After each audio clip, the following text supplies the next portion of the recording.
What's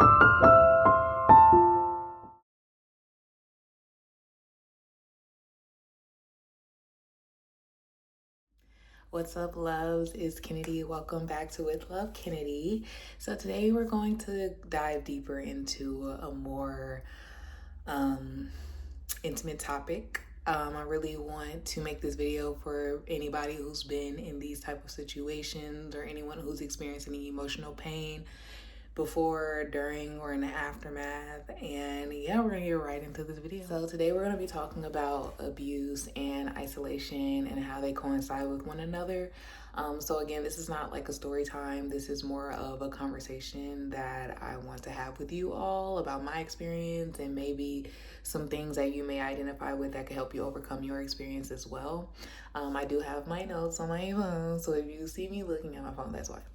But the first thing I want to talk about is what abuse often feels like.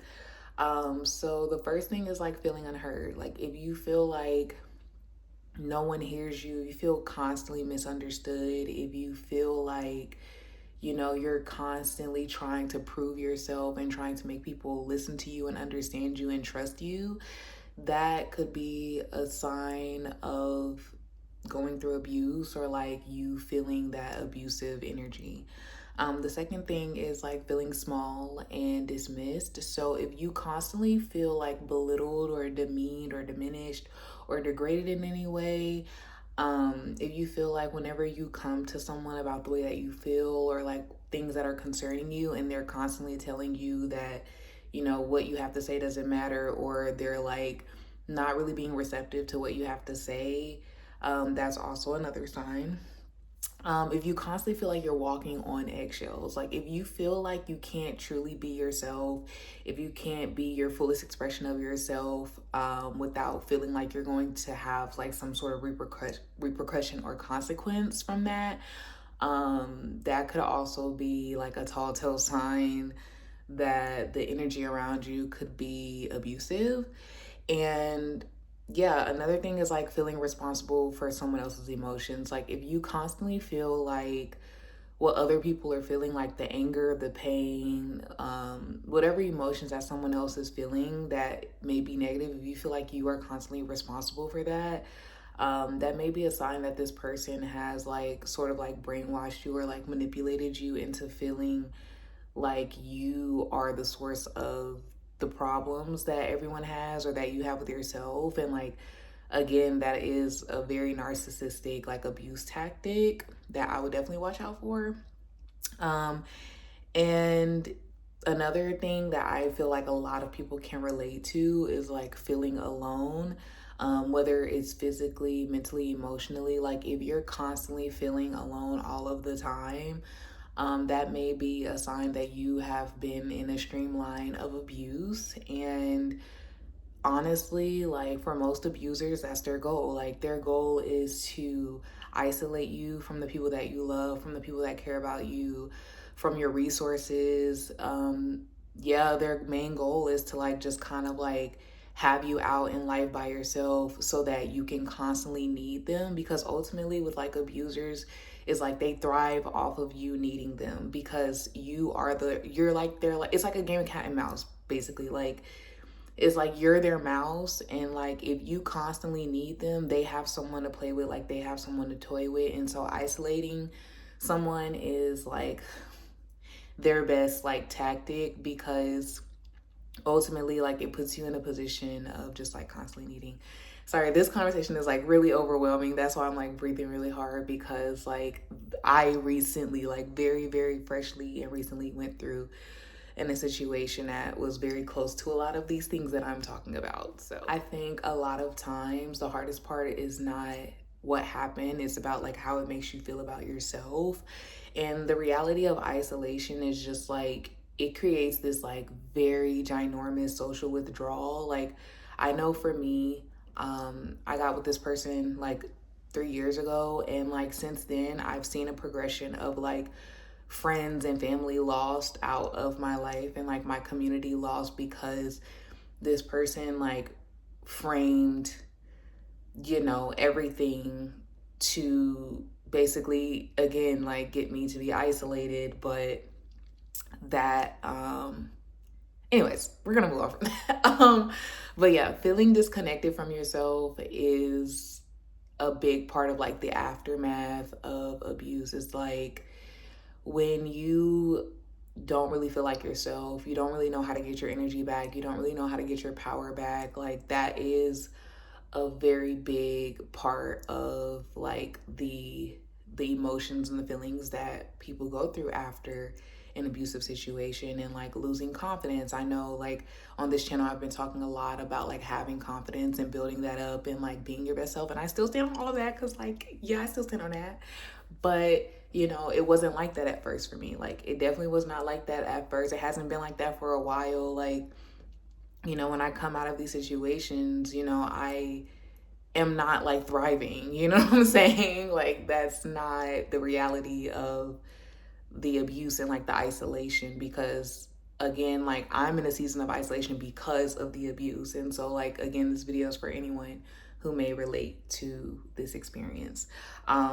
Feeling like no one understands you and feeling guilty for setting boundaries. Oh my God, like story of my life. Like literally, again, like I could go to someone and like fully explain to them like my story and like what has happened, and they will like completely just like brush everything under the rug and like kind of like act like I'm overreacting, or like they would treat you like whatever you're going through is your fault, when in reality it's not. And like it in some way it makes you feel guilty for putting up boundaries that you need to have in order to like get yourself back up and to like even be yourself truly. And like, you know, when you start to put up those boundaries, the people who only know you, you know, in the lens of abuse, they will also start to see you through that lens too, because again, that was the abuser's tactic all along, was to make people change their views and impressions about you. Because another thing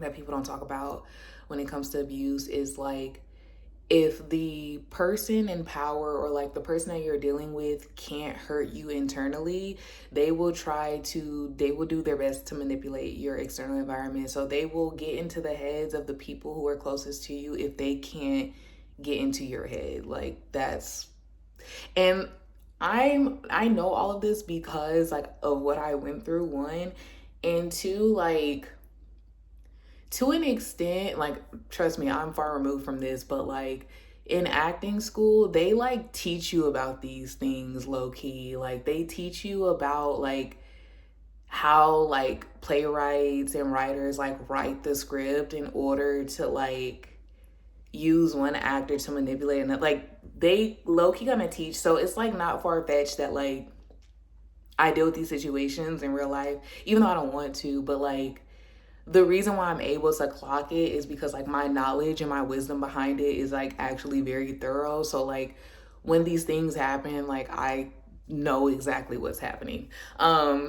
Feeling ashamed for things that you didn't cause, like oh my God, like that's another thing, is like people and like the abuser, people who have watched the abuse and like didn't really offer you any help or solution to the abuse, like will often try to make you feel like you are the reason why everything has happened, and that's not true. Like I know with my past situation, like, and you know, I dealt with abuse from my parents as well, so like they're very similar to like the person who caused it for me in a romantic relationship. But like, you know, their saying will always be like, oh well, you should have done XYZ, and I'm just like, that's not the response that you tell or give somebody who has been in an abusive situation or relationship or whatever it may be.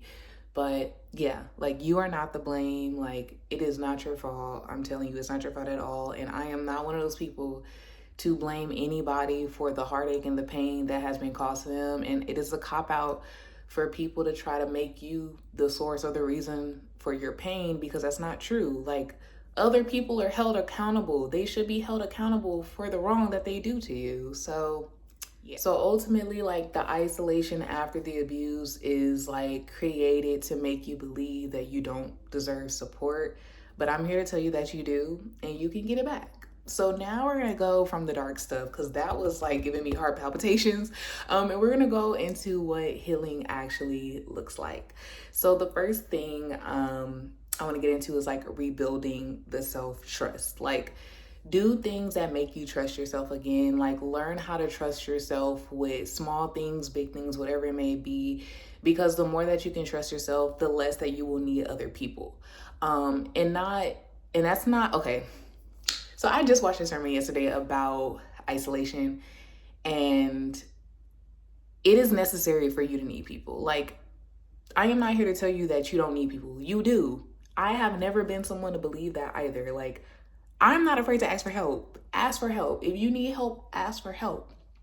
But what self-trust does is when other people aren't able to deliver when other people aren't able to deliver the help that you need in that moment, you'll be able to say, okay, everything that I need, everything that I want, everything that I have to have is within me.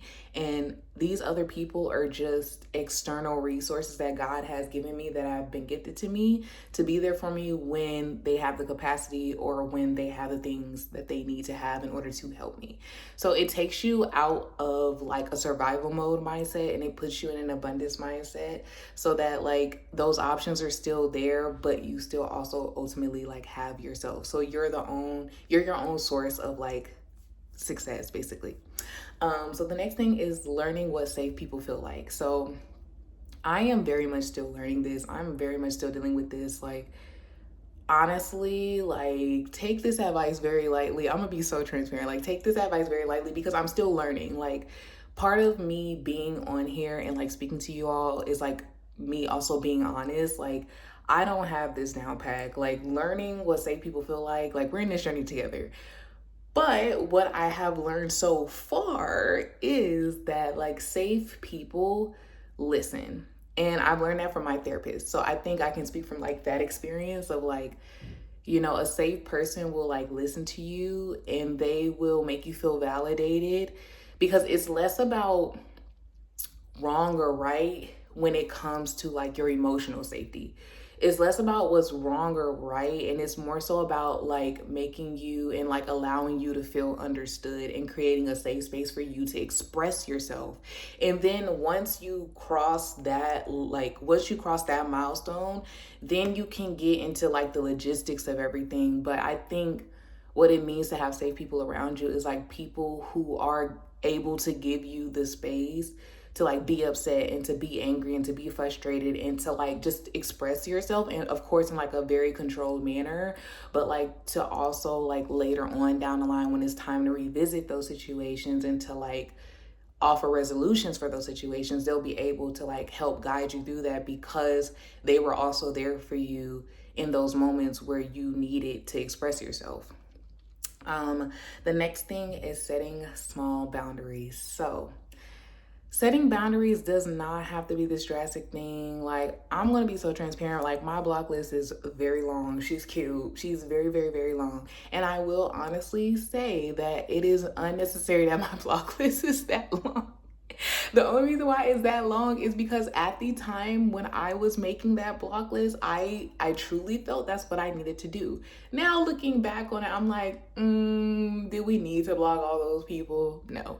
But, setting small boundaries, whether they're big. Oh my God, my nose is running. Oh my God, y'all. Okay. Embarrassing. Okay, whether they're small or large is like, it's necessary. So setting small boundaries does not mean ignoring people or cutting people off. Like, that is such a huge misconception right now in today's society. Is like people are like, boundaries cut somebody off. Like, no, babes, that's not what a boundary is. Like, a boundary is letting somebody know what you will and will not tolerate and how you will move accordingly. So like, for example, like with my parents, because I know they are prone to like certain behaviors, there are certain conversations and like certain actions that I will not do because I know they will react a certain way or they will perform a certain way. So like, with my dad, he has a mouth of a sailor, and I don't believe in men yelling at women or men being aggressive to women. My dad is that. Like, my dad, used to be abusive towards my mom, so like he is very aggressive with women, and like because I know that, I like keep a certain distance away from him. I still offer him the love that he needs and vice versa, but am I gonna call him crying upset? No, no, no, not doing that. So yeah, setting small boundaries is very necessary. Like, just know when and how to set them without isolating yourself, if that makes sense. Rediscovering joy. Like, find your joy. Like, laugh with yourself. You don't need other people to make you laugh. Like, girl, I'm the queen of comedy. Like, I'm telling you, like, find ways to have fun with yourself. Then you can have fun with other people. Like, life is not that deep if you don't make it that deep. Like, I will like I will purposely like insert myself in spaces and do certain things for the comedy of it, not because like I don't care about other people or vice versa, but like it just gives you like an enlightenment about life of like you can really create and do anything that you want, and like you can always find joy in every single thing. Like, not everything has to be so serious. So like, yeah, rediscover your joy.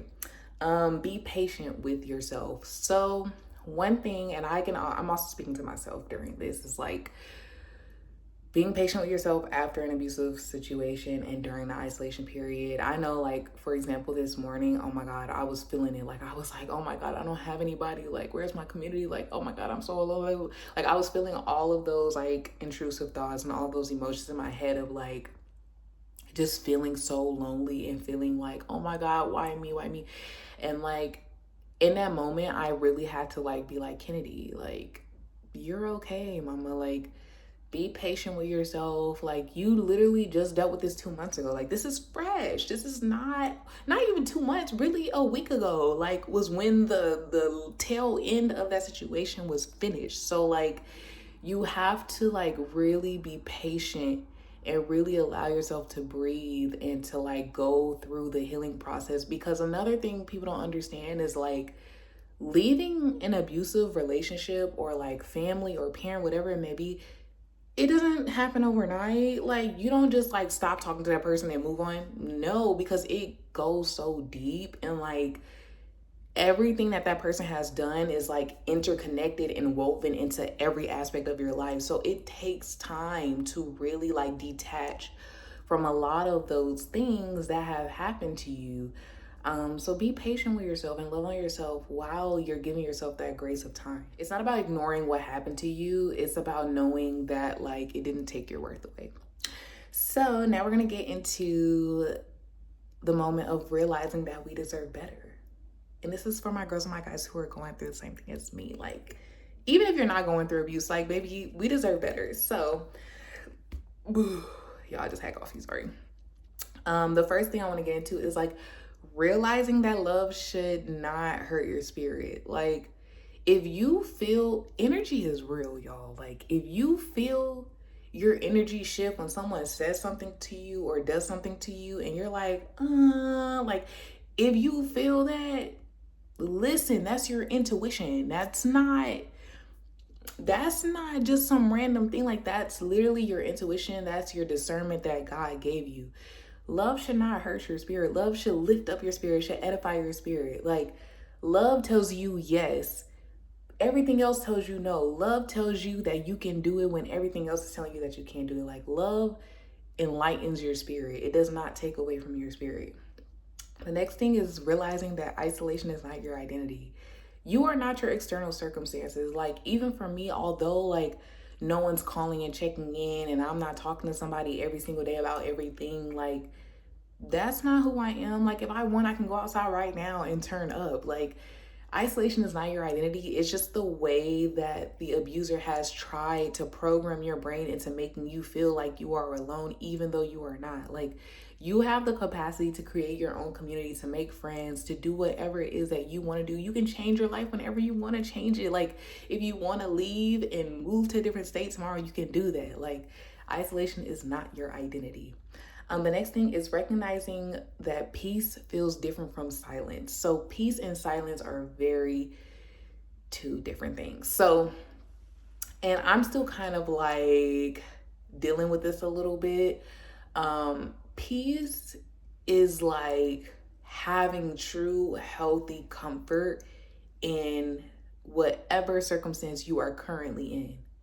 Silence is the isolation aspect overpowering the peace. So, like, silence is you shutting away people, or you pulling away from people, or you pushing people away, even though they're trying to offer you a safe space, or like offer you a space where you can feel heard and listened to, or like you just basically like shutting yourself off. And like, again, I'm not blaming you, and I can't blame myself for like that feeling, because that is a residual feeling that does come from abuse. But just know, like, it is possible for you to have people in your life who love you and who aren't abusive and who will listen to you and who will make you feel very, very safe. And so peace is a part of that. Like, that is a part of peace. Like, peace is creating that community, those spaces that feel very good and healthy. Because I think another thing with abuse is like,